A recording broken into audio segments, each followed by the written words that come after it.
a lot of students are at home currently because of the strike. When I hear that, people are on strike, it really breaks my heart. If you don't pass, there's actually a possibility that they will cancel your scholarship. When I'm literally close to my breakthroughs, like something keeps happening, like my village people keep chasing me. There were so many things I had planned for myself. I was even feeling like, oh, YouTube was gonna pay me, blogging was gonna pay me. But guess what? All these things, they are not paying me so much compared to my scholarship. Sometimes you may just be relaxed and be feeling like, oh, this is the way that you're going to be successful. But honestly speaking, maybe God have something else planned out. I'm sick of all these thoughts that are stuck in my head.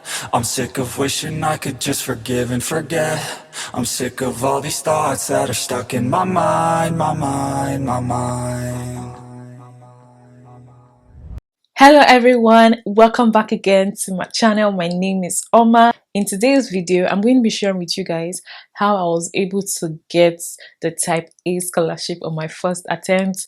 I know that this is that one thing that you guys want to know, how I was able to get the Type A scholarship. I'm going to be telling you the tips, the tricks, what I did that really helped me, because guys, you guys, when you're applying for the scholarship, Type A, Type B and Type C are totally different. For those of you that don't know what Type A, Type B or Type C scholarship is, the Type A scholarship is the scholarship that you get from the embassy or from your country.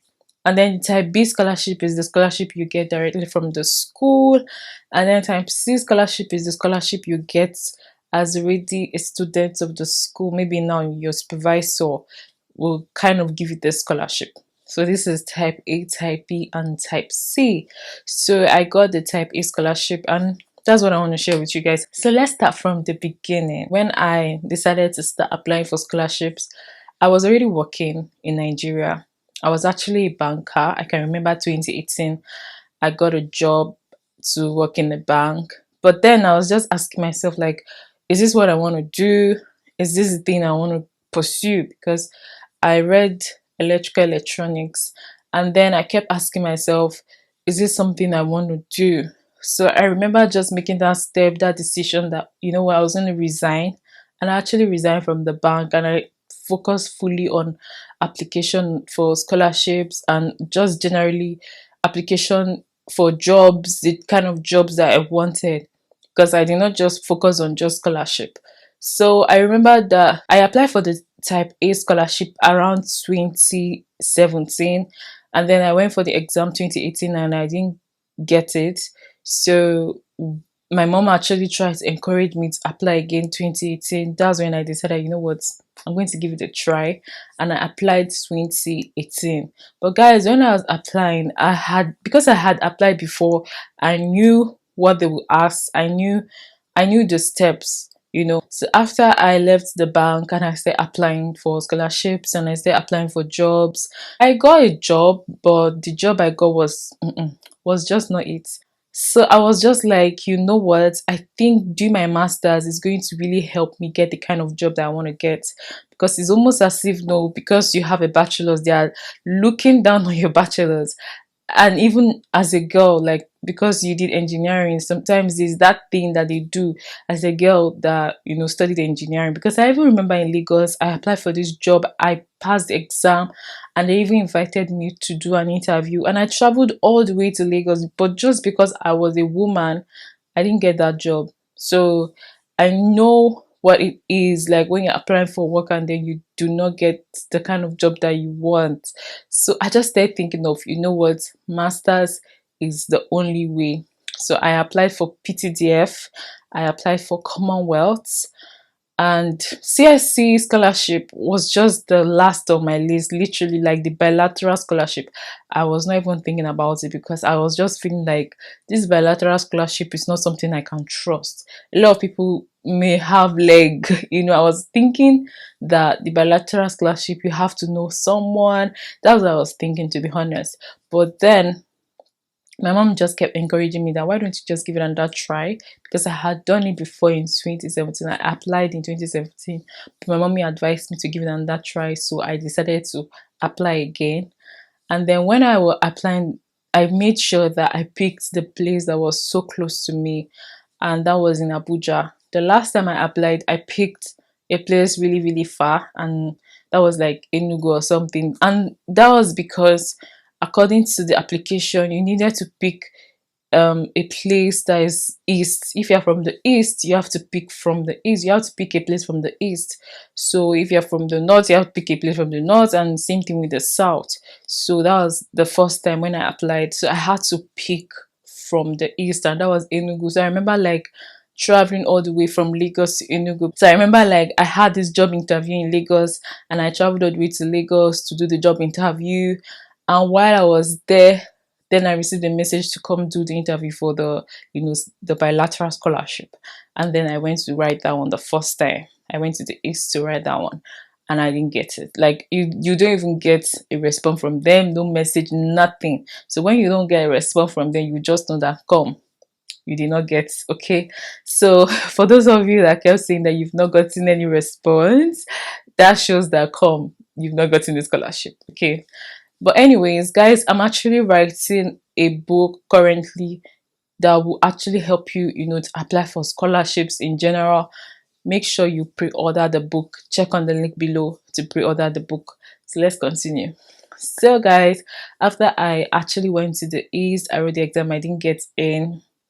So the second time that I decided to give it another try, which I didn't even believe that I was going to get the scholarship, but I just said, you know what, let me just give it another try. And I did. I applied, and this time around I put it in Abuja because I'm close to Abuja. So I made sure that I put the center of where I was going to go for the interview in Abuja, like the exam first, because the exam first before then the interview. So I remember like putting it in Abuja, and after I put it in Abuja, something happened. They contacted us for the exam, and the funny thing was that they didn't even give us time, they didn't give us time to read or to prepare for the exam. They just messaged us today and they said the exam was the next day. If you feel like you want to apply for this scholarship, right, make sure that you're already preparing for the exam, because you may never know. You may just be there relaxed, and then when the time comes for those people that are going to pick, you realize that they might not pick you. What they asked us in the exam were basically calculations. And I remember that I used to prepare for job interviews, job exams. So I used to practice a lot of calculations and those past questions for job interviews. So that's why I always tell people that if you're trying to prepare for the exam, try to actually get the book that, job interview related. So those times I know that I was serious. I was always going to my mom's library, because my mom have a library in her office. So I was always going to her library to read, literally to just work on my YouTube channel, my blog. That was basically what I was doing. So I was always going to my mom's office to make sure I work on all those things.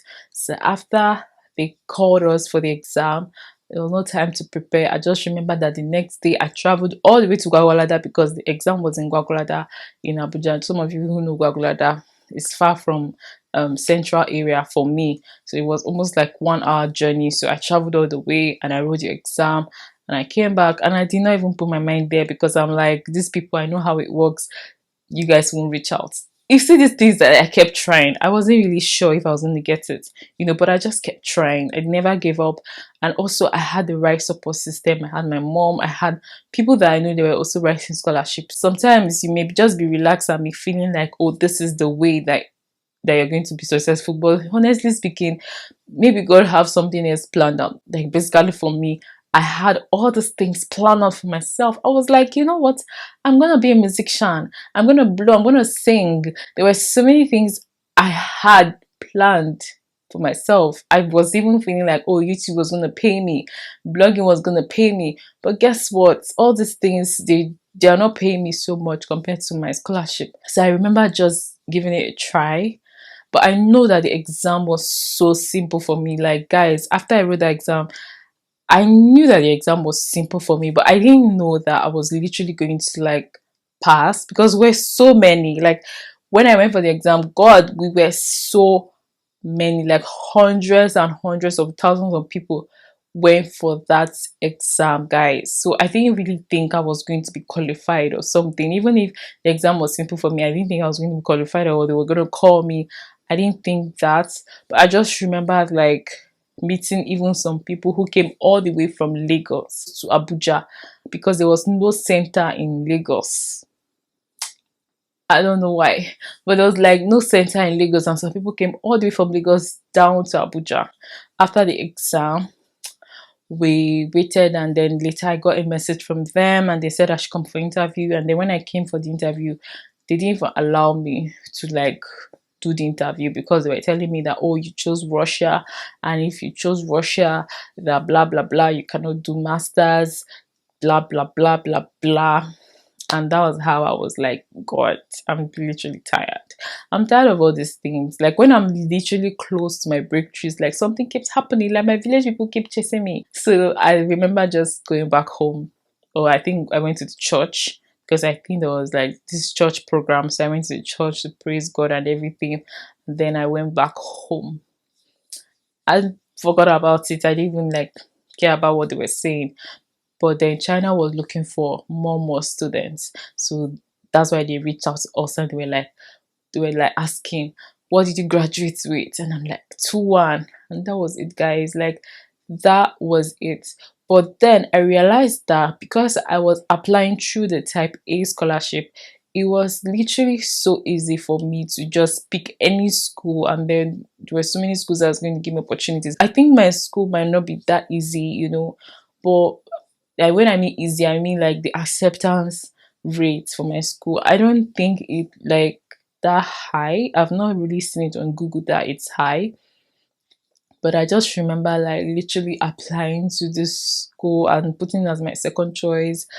And the fact that I got the type A scholarship, it kind of made it possible for me to get the scholarship. I don't know if maybe there are schools that reject you, and then if they reject you, you can't get it. I don't know about that, but I just know that I was just lucky, and God just favored me that I applied for these schools and I was accepted.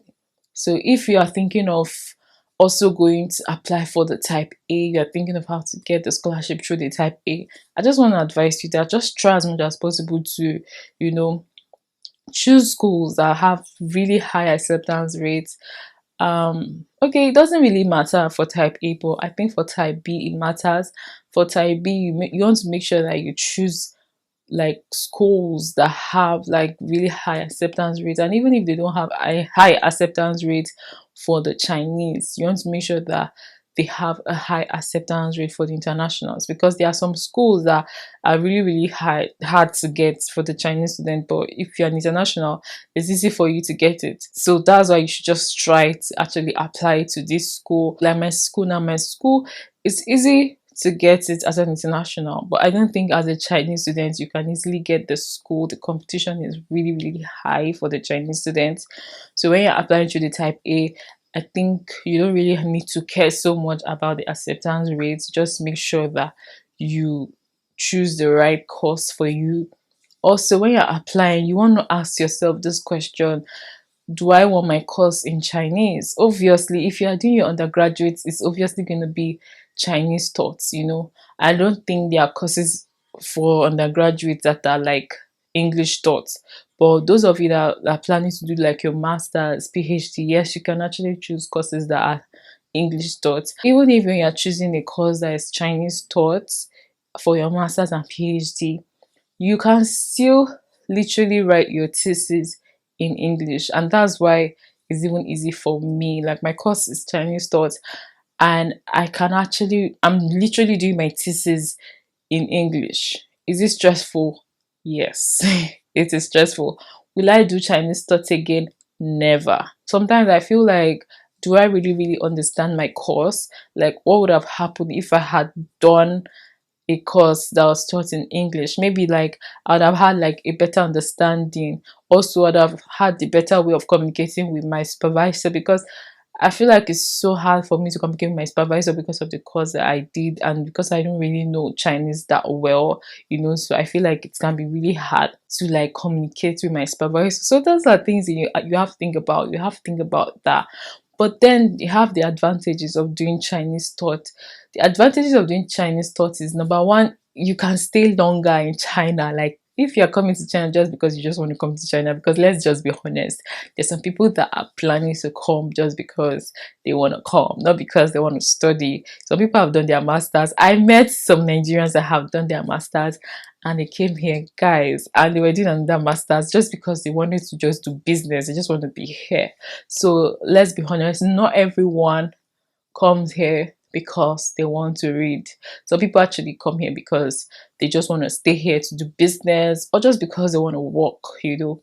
So you need to actually know that when you're doing Chinese thoughts, to help you to stay longer, because you do 1 year Chinese before you start your major. Apart from that, it will help your Chinese. Like if you're the kind of person that wants to learn how to speak Chinese, like you want your Chinese to be really fluent, learning Chinese or doing like a Chinese thoughts course will really help you, because not only are you going to be in class with the Chinese students, you're also going to do like 1 year intensive Chinese. Like it's not just like normal basic Chinese, no, intensive Chinese that will help you so that you can understand the course.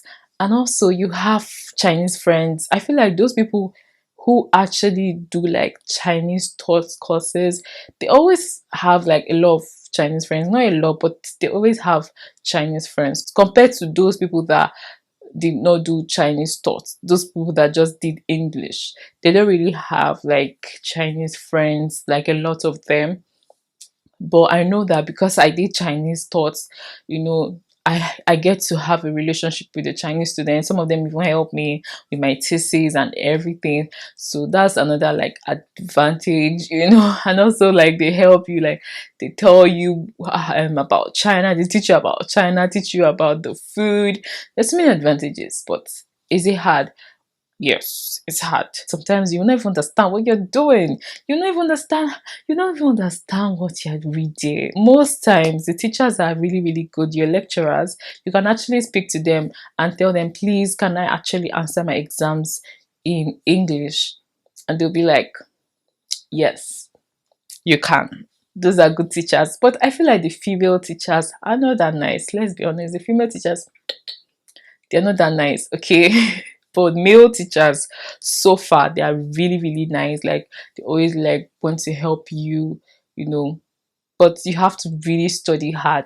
It's when you help yourself, they can help you, because you've studied. So when you write the exam, they can know, okay, this person knows what the person is doing. But when you leave your paper empty, how would they help you? Like, what are they going to do for you? So this is something that you have to like, no, it's so hard and tough studying in Chinese, but I think it's doable.